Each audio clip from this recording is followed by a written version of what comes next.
উচ্চ মূল্যস্ফীতি, তারল্য সংকট আর সুদহারের সংস্কার বর্তমান দেশের ব্যাংকিং খাত যখন নানামুখী চ্যালেঞ্জের মধ্য দিয়ে যাচ্ছে, ঠিক তখনই দেশের শীর্ষস্থানীয় বেসরকারি ব্যাংক সিটি ব্যাংক 2026 সালের প্রথম প্রান্তিকে দেখালো এক অবিশ্বাস্য চমক। মাত্র 3 মাসেই ব্যাংকটি অর্জন করেছে রেকর্ড পরিমাণ মুনাফা।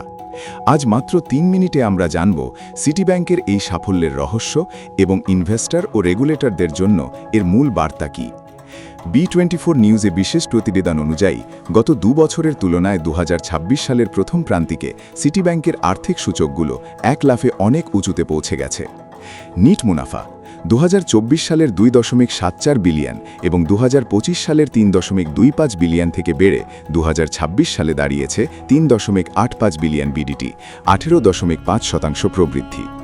শেয়ার প্রতি আয় ইপিএস 3.56 টাকা থেকে বেড়ে হয়েছে 4.12 টাকা। শেয়ার প্রতি নিট সম্পদ তিনেথি 34.80 টাকা থেকে উন্নীত হয়েছে 38.70 টাকায়। কিন্তু সবচেয়ে বড় চমক এসেছে খেলাপি ঋণে। যেখানে পুরো ইন্ডাস্ট্রিতে খেলাপি ঋণ বাড়ছে, সেখানে সিটি ব্যাংক তাদের এনপিএল 4.85% থেকে কমিয়ে 3.42% নামিয়ে এনেছে, যা পুরো ব্যাংকিং খাতের গড়ের চেয়েও নিচে। এই প্রতিকূল বাজারেও এই প্রবৃদ্ধির পেছনে কাজ করেছে 4টি মূল strategy. 1. City touch app digital transaction বাড়ায় ব্যাংকের পরিচালন ব্যয় বা কস্ট অনেক কমে এসেছে। 2. এসএমই ও রিটেল লোন ক্ষুদ্র ও মাঝারি শিল্পের সুচিন্তিত বিনিয়োগ থেকে এসেছে হাই কোয়ালিটি সুদ আয়। 3. অ্যামেক্স কার্ডের একচেটিয়া ব্যবসা বাংলাদেশে আমেরিকান এক্সপ্রেসের একমাত্র পার্টনার হওয়ায় তাদের ফি ভিত্তিক আয় ধারাবাহিকভাবে বাড়ছে।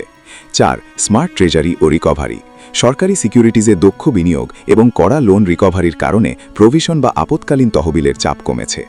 শেয়ার হোল্ডারদের জন্য এই প্রবৃদ্ধি আকর্ষণীয় ডিভিডেন্ডের আশা বাড়ালেও রেগুলেটরদের যেমন কেন্দ্রীয় ব্যাংকের জন্য স্বস্তির খবর হল সিটি ব্যাংকের মূলধন পর্যাপ্ততা অনুপাত সিএআর এখন 14.8%, যা বাসেল 3 গাইডলাইন অনুযায়ী বেশ শক্তিশালী।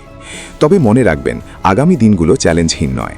স্মার্ট রেট থেকে বাজার ভিত্তিক সুদহারে উত্তরণের ফলে সুদের মার্জিনে অস্থিরতা, ডলারের বিনিময় হারের চাপ এবং এআই ও সাইবার সিকিউরিটিতে অতিরিক্ত প্রযুক্তিগত ব্যয় আগামী কোয়ার্টারগুলোর মুনাফায় কিছুটা চাপ ফেলতে পারে। সামগ্রিকভাবে ডিজিটাল রূপান্তর আর সুশাসনের জোরে সিটি ব্যাংক এই প্রান্তিকে দারুণ করেছে।